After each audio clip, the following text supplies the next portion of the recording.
नमस्कार दोस्तों, स्वागत है आपका अपने चैनल पर, जहां आपको मिलेंगी एक से एक पौराणिक कथा और उनके रहस्य।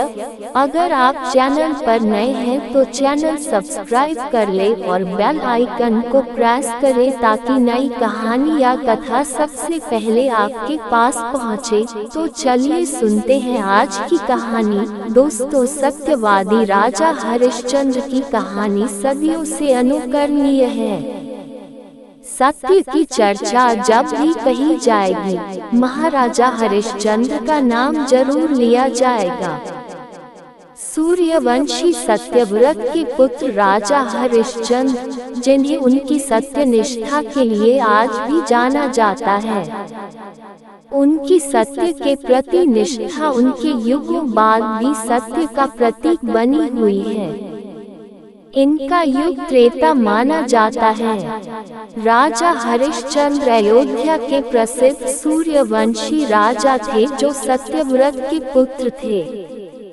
ये अपनी सत्य निष्ठा के लिए अड़िग रहे और इसके लिए इन्हें अनेक कष्ट सहने पड़े।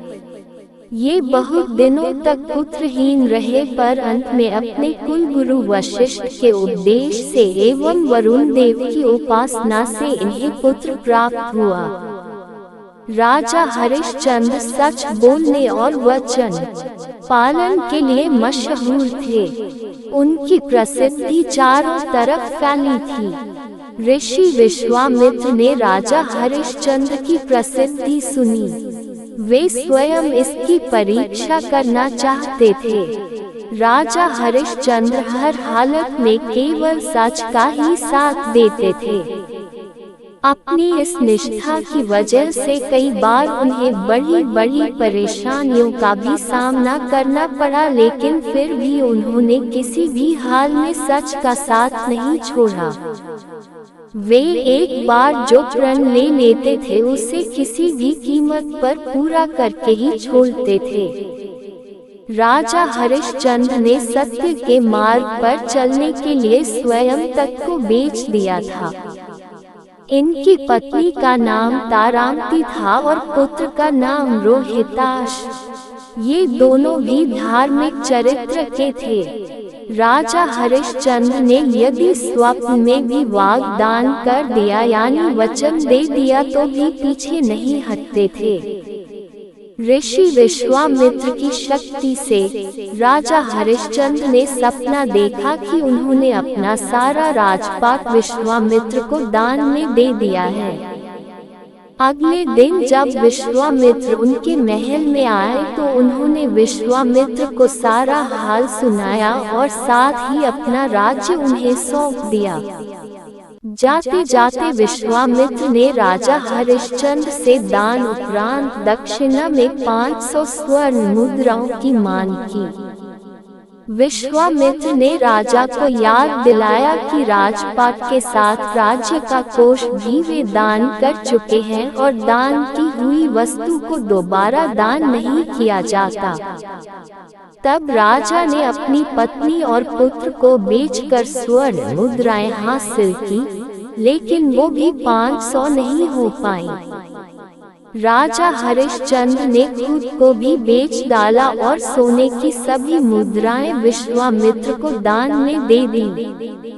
अपनी मर्यादा को निभाया।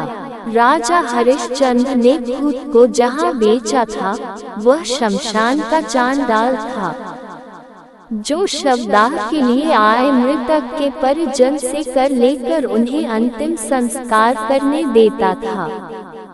एक रात्रि को सर्प के काटने से राजा के पुत्र की मृत्यु हो गई। असहाय रानी तारा रोती बिलखती अपने पुत्र को शमशान में अंतिम क्रिया के लिए लेकर जा रही थी। काली अंधियारी रात में जोरों की बारिश हो रही थी। बादल गरज रहे थे, बिजली चमक रही थी और अभागन माता अपने पुत्र के शव को अकेली शमशान लेकर पहुंची। वहां पर राजा हरिश्चंद्र ने रानी को बिना देखे ही शमशान कर के लिए आदेश दिया। इतने में आसमान में बिजली चमकी तो उस बिजली की रोशनी में हरिश्चंद्र को उस अबला स्त्री का चेहरा नजर आया। वह स्त्री उनकी पत्नी तारामती थी और उसके हाथ में उनके पुत्र रोहिताश्व का शव था। अपनी पत्नी की ये दशा और पुत्र के शव को देखकर हरिश्चंद्र बेहद भावुक हो उठे। उस दिन उनका एकादशी का व्रत भी था और परिवार की इस हालत ने उन्हें हिलाकर रख दिया। उनकी आंखों में आंसू भरे थे, लेकिन फिर भी वह अपने कर्तव्य की रक्षा के लिए आतुर थे। भारी मन से उन्होंने अपनी पत्नी से कहा कि जिस सत्य की रक्षा के लिए उन्होंने अपना महल राजपाट तक त्याग दिया, स्वयं और अपने परिवार को बेच दिया, आज यह उसी सत्य की रक्षा की घड़ी है। राजा हरिश्चंद्र ने अपनी पत्नी से कहा, तुम्हें शमशान में अपने पुत्र के अंतिम संस्कार के लिए निर्धारित कर देना ही होगा। रानी तारा कर के रूप में अपनी साड़ी का टुकड़ा फाड़ कर देने की कोशिश करती है। उसी समय आकाशवाणी हुई और स्वयं ईश्वर प्रकट हुए और उन्होंने राजा से कहा, हरिश्चंद्र, तुमने सत्य को जीवन में धारण करने का उच्चतम आदर्श स्थापित किया है। तुम्हारी कर्तव्य निष्ठा महान है, तुम इतिहास में अमर रहोगे। और दोस्तों, राजा की जाने वाली दान वाली परीक्षा तथा कर्तव्यों के प्रति जिम्मेदारी की जीत बताए। हरिश्चंद्र ने ईश्वर से कहा, अगर वाकई मेरी कर्तव्य निष्ठा और सत्य के प्रति समर्पण सही है तो कृपया इस स्त्री के पुत्र को जीवन दान दीजिए। दोस्तों, इतने में रोहिताश्व जीवित हो उठा। ईश्वर की अनुमति से विश्वामित्र ने हरिश्चंद्र का राजपाट भी उन्हें वापस लौटा दिया। महाराज हरिश्चंद्र ने स्वयं को बेचकर भी सत्यव्रत का पालन किया। ये सत्य एवं धर्म के पालन का एक बेमिसाल उदाहरण है। दोस्तों, आज भी महाराजा हरिश्चंद्र का नाम श्रद्धा और आदर के साथ लिया जाता है।